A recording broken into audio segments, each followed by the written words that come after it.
La petite leçon sur le signe de l'unité de l'auteur de la Bible est donc une série de plusieurs leçons présentées sous forme de vidéos à suivre l'une après l'autre. Parce que c'est une leçon qui a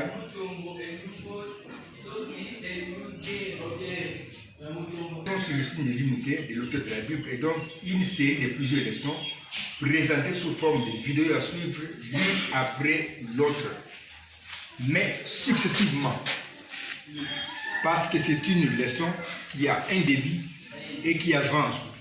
C'est une continuité ou une suite de leçons. Il y a au total 9 vidéos prises comme base de la série de plusieurs leçons. Première vidéo prise comme base.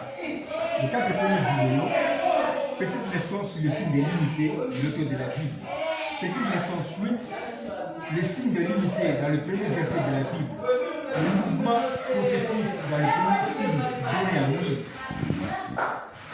Ces 4 premières vidéos suffisent. Ces 4 premières vidéos suffisent déjà pour confirmer ce qui suit. Le projet qu'avait celui qui existe par lui-même, d'être un jour un homme, mais qui va mourir pour le péché de son peuple. Celui qui existe par lui-même est le seul auteur de la Bible, de sa Bible, qui contient parfois des prophéties sous forme de contradictions. Mais voulu par Dieu lui-même, comme on va le découvrir. La Bible est donc le seul livre au monde dans lequel on trouve des prophéties sous forme de contradictions pour annoncer secrètement la seconde venue du Messie.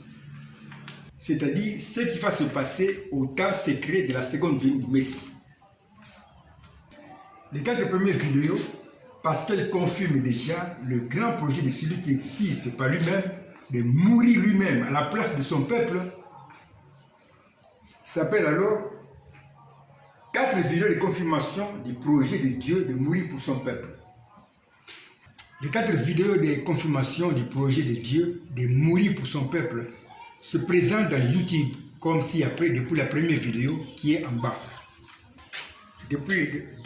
En commençant par le bas, petite leçon sur le signe de l'unité de l'auteur de la Bible qui dit 10 minutes 52. 2. Petite leçon suite qui dit 33 minutes 07. 3. Le signe de l'unité dans le premier verset de la Bible qui dit 24 minutes 36.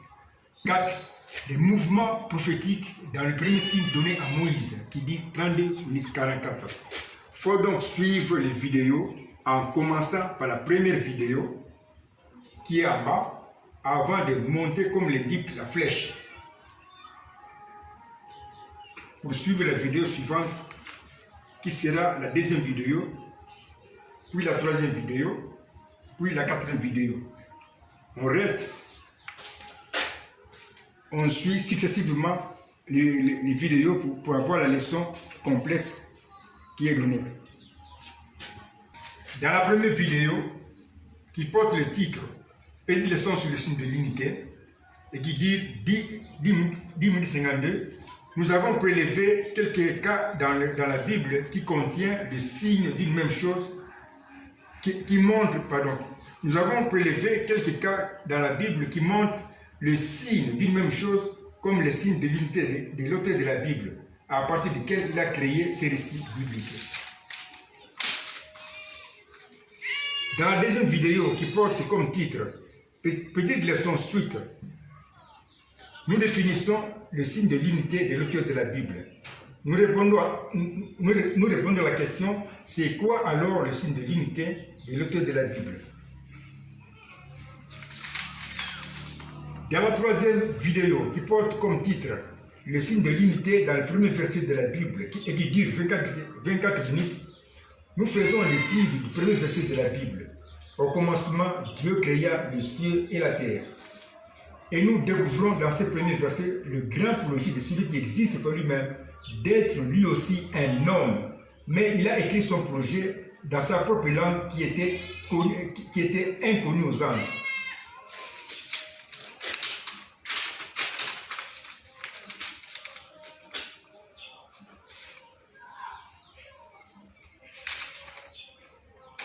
Nous sommes donc ici avant même la création d'un ange et de ce monde, c'est-à-dire à l'intérieur de la pensée de celui qui existe par lui-même, qui était en train de penser. Dans la 4e vidéo, qui a pour titre le mouvement prophétique dans le premier signe donné à Moïse et qui dure 32 minutes 44, on répond à la question: que va faire Dieu quand il sera un homme? Mais à partir seulement du premier signe donné à Moïse qui a jeté son bâton, qui est ensuite devenu un serpent. Moïse ne savait pas que le mouvement d'un personnage biblique, comme le mouvement d'un bâton jeté, de son bâton jeté, crée une prophétie que nous présentons dans cette 4e vidéo.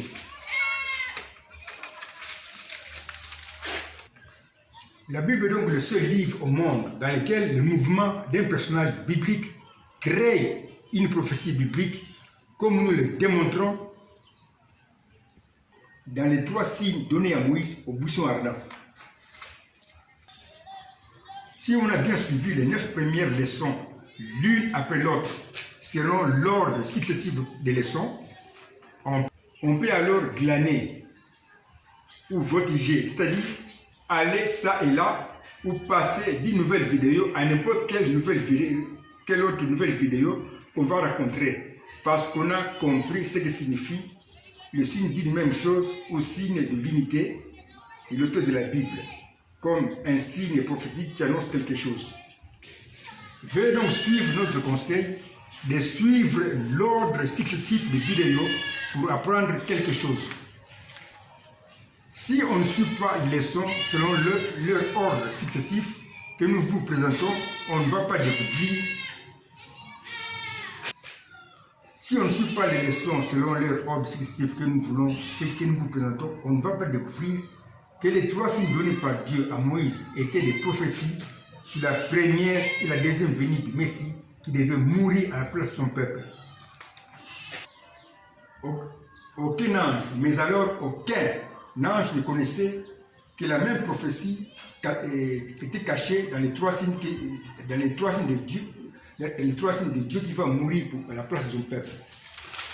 2. On ne va pas découvrir que le récit biblique a été créé par Dieu comme un film prophétique ou une bande dessinée hors série qui annonce ce qui va se passer de la première et de la deuxième venue du Messie. Le répéter. On ne va pas découvrir que le récit biblique a été créé comme un film prophétique ou une bande dessinée hors série qui annonce ce qui va se passer au temps de la première ou de la deuxième venue du Messie. La suite.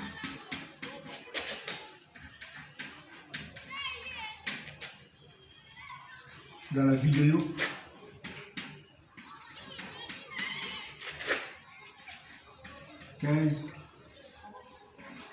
L'auteur de la Bible